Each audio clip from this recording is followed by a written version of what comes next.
अब उसमें सबसे खूबसूरत पकोड़ा जो मेरा बेस्ट सेलर है, जुमला पकोड़ा, वो रहेगा। वो प्रधानमंत्री जी के लिए होगा।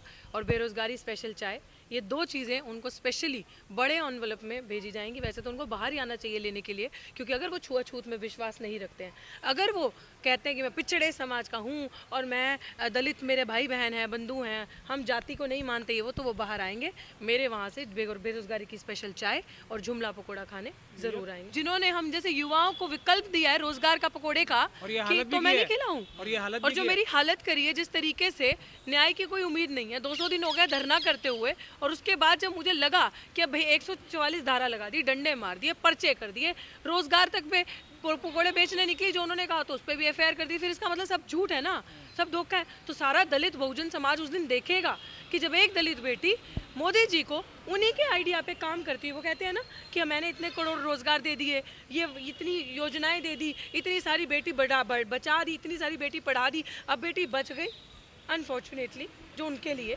क्योंकि इतने अटैक के बावजूद भी बेटी बची है तो पढ़ी भी है। अब यही पढ़ी हुई बेटी, बची हुई बेटी जा रही है उस एक सुप्रीमो को जो अपने आप को समझते हैं मोदी जी, उनको पकोड़े खिलाने, जो विकल्प उन्होंने मुझे दिया, जो ऑप्शन युवाओं को उन्होंने दिया है। तो मैं चाहती हूँ अब वो मेरे पकोड़े खरीदे, ताकि मुझे लगे कि हाँ मेरा बिजनेस जो मोदी जी ने बताया वो सही चल रहा है, और अब मोदी जी इसके पकोड़े खरीदने आ रहे हैं, क्योंकि ये ऑप्शन मोदी जी ने युवाओं को खुद दिया है कि वो रोज़गार नहीं है तो ये रोज़गार है। तो मैं चाहती हूँ आप लोग सभी भारी संख्या में मेरे प्लीज़ आओ, मेरे रोज़गार में हेल्प करो। सुबह 12 बजे 17 तारीख को, 17 मार्च को पटियाला हाउस कोर्ट के गेट नंबर 4 से मैं जाऊंगी। पकोड़े बेचती मैं चाह रही हूँ, जाने को मैं उनके घर के बाहर भी कर सकती हूँ, लेकिन मुझे नहीं पता वो कितने पैसों से लेकर खाएंगे, है ना। वो तो इलेक्टोरल बॉन्ड के बाद क्लियर होगा कि कितना दे सकते हैं पैसा। तो उसके पहले पहले उस रास्ते से निकलना, ताकि जितने भी लोग उस रास्ते में वो, ये भी एक बहुत, मैं उसी पे आ रही हूँ, उस रास्ते में जितने लोग होंगे तो वो लोग जितने मेरे पकोड़े खा सकें, उस रास्ते पे निकलते निकलते मेरी और बिक्री हो जाए और लोग वो पकोड़े खरीद लें। तो इसलिए मैं चाहती हूँ।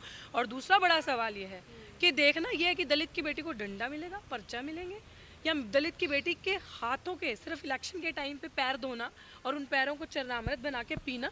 ये सच में अब जब दलित की बेटी चली है तुम्हें पकोड़े खिलाने के लिए, तो तुम आते हो, ये सिर्फ ढोंग है। ये देखेगा पूरा देश, इस चीज़ को विटनेस करेगा, और इनका जो नकाब है वो उस दिन पूरा होगा कि सच में ये हमारे हितैषी हैं, यहाँ पर डंडे ही बरसाते हैं। 17 तारीख 12 बजे बिजी हैं तो एक दिन पकोड़े खाने नहीं आ सकते रैली में, चुनाव में। अगर इसका मतलब हमारे वोट की ज़रूरत नहीं है ना, इसका मतलब ईवीएम है।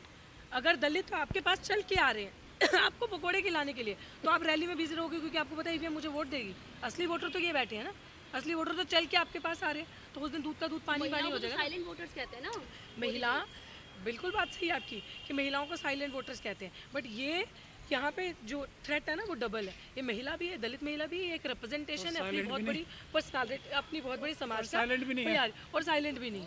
और ये तो आपको पता ही है कि अब महिलाएं अगर उनके लिए साइलेंट है तो ये दिखा देगी कितनी साइलेंट है 17 तारीख को आपको। तो 17 तारीख को 12 बजे 16 की जगह 17 कर दिया गया। जी 16 की जगह 17 कर दिया। 17 तारीख को 12 बजे पीएचडी पकोड़े वाली के हाथ के पकोड़े खाने मोदी जी आ रहे हैं, ये मैं आपको बता देती हूँ। संविधान की वजह से कुरान को पढ़ने की खुली आज़ादी है, ये है संविधान की वजह से ही गुरु ग्रंथ साहब को पढ़ने की ईमानदारी वाली सबसे बड़ी बात यह है। आपके मुंह में आज तक, आपके मुंह में आज तक ईमानदार, पिछले 10 साल से और 20 साल से एक भी कौर लुकमा ईमानदारी का नहीं गया होगा। ये इसकी मेहनत की कमाई का, ईमानदारी का, पसीने का पकौड़े होंगे, बहुत टेस्टी होंगे। आप उस दिन नाश्ता मत कीजिएगा और अपने सहयोगियों को भी बुला लीजिएगा। मैं मशरूम के पकोड़े तो बेशक नहीं खिला सकती। आपने पूछा महोदय कि किस चीज़ के पकोड़े देने, ऑफ कोर्स मेरे पास उनके मशरूम के समुंदर के अंदर से पकोड़े तो मैं नहीं दे सकती, लेकिन जो भारत में धरती पे जो गरीब खाते हैं, जितने जो मेरे समाज के हाशिए पे बैठे लोग हैं, मैं डेफिनेटली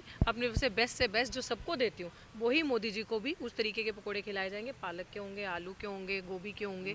जो मोदी जी ने मजबूर कर दिया इसे लाठियाँ मार मार के, तो अब ये 17 तारीख को 12 बजे मोदी जी के घर पे पटियाला हाउस के गेट नंबर 4 से चलेंगे हम सब लोग, और मैं इनको कानूनी रक्षा करने के लिए, क्योंकि इनकी जान को खतरा है आरएसएस और बीजेपी से, ये 17 तारीख आने वाली जो है। फिर इसने कहा कि जी मोदी जी ने ये कहा था कि पीएचडी करने वाले सड़क पे बैठ के पकोड़े तलो, उससे रोजगार ले लो। वो करने गई तो एफआईआर, डंडे, मारपीट, एसिड अटैक। अभी नहीं समझ में आ रहा मोदी जी, अमित शाह जी और आरएसएस शेड्यूल ट्राइब कम्युनिटी के दुश्मन है।